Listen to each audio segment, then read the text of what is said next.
Hello kids, this is Mr. Ferguson, and today we're going to learn about intertextuality. So we're going to boldly go to someplace someone's already gone before.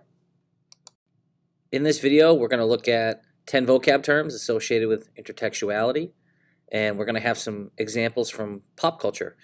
And this is all part of us learning just about postmodernism and the current recycled culture that we live in. Advice I've given students over the years, it's probably my best advice, is if you want to start writing and you want to start creating, think about what has influenced you in media. Think of those stories that you truly love. And that's a starting point for you to think if you can adapt that basic plot, adapt the central themes of works that you already love into something that's 100% unique. Something that's your own. Make it your own. And that is a great way for you to get started in creating your own content. So let's dig in. First term, of course, intertextuality. It's the way that one text influences another.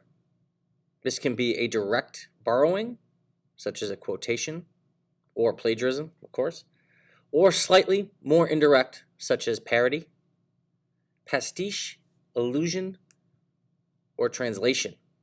A pop culture example would be Friday Night Lights.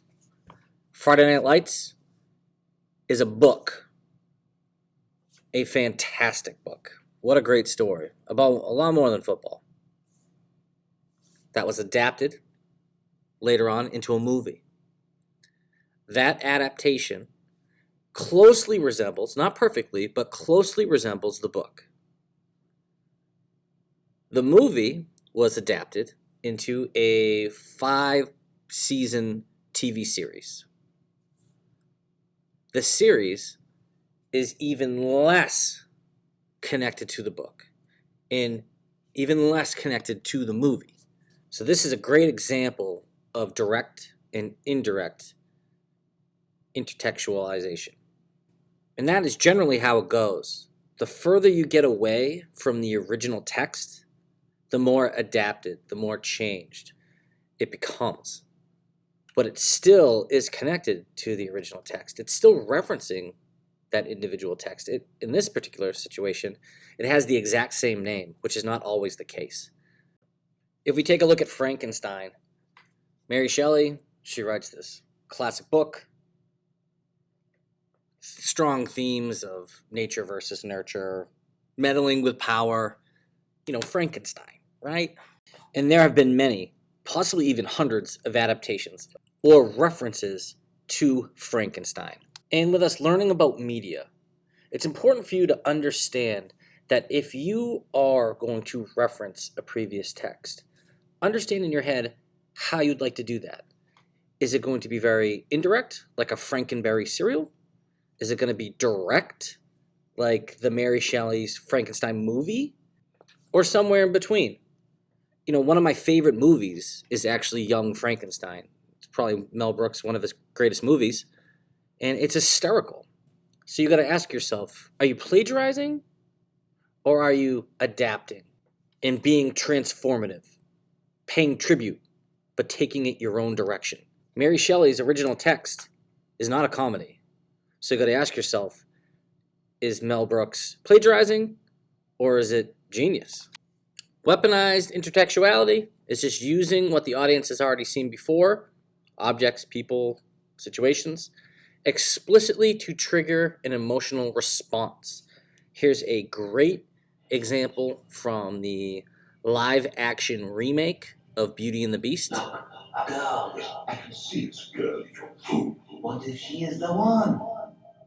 This is a small piece of the first trailer they released for the movie in the US.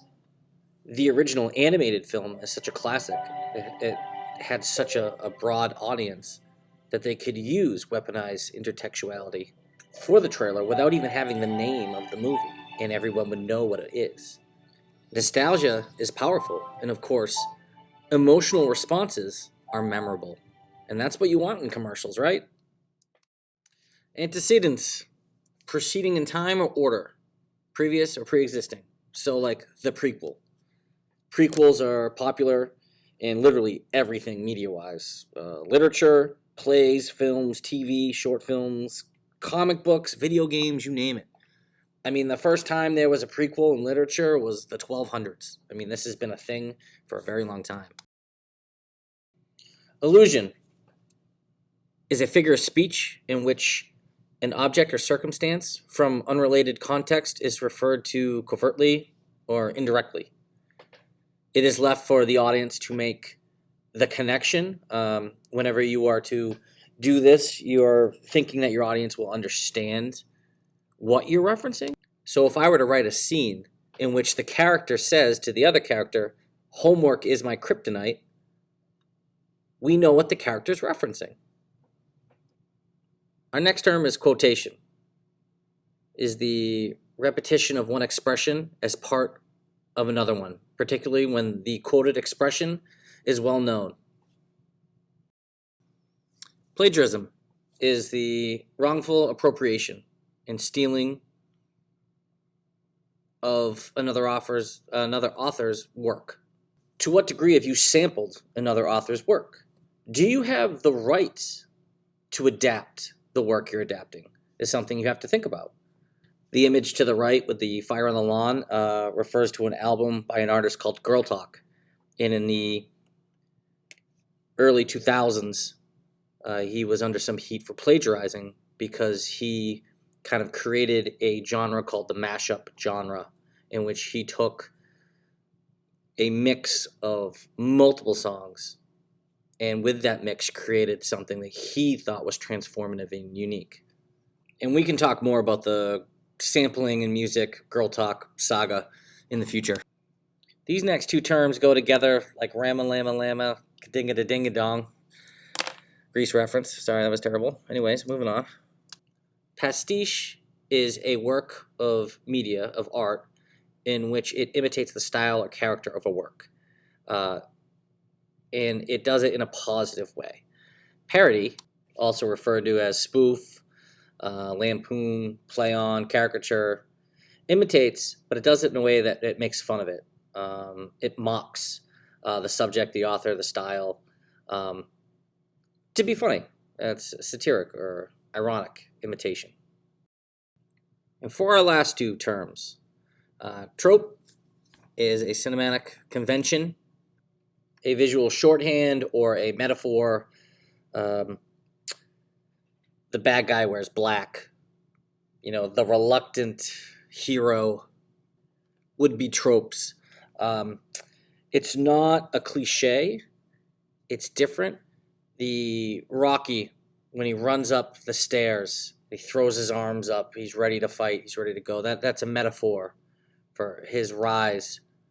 The lady in white from the movie The Natural, she's going to be the savior to our main character to get him out of his slump. And of course, Darth Vader, the ultimate bad guy, is all black.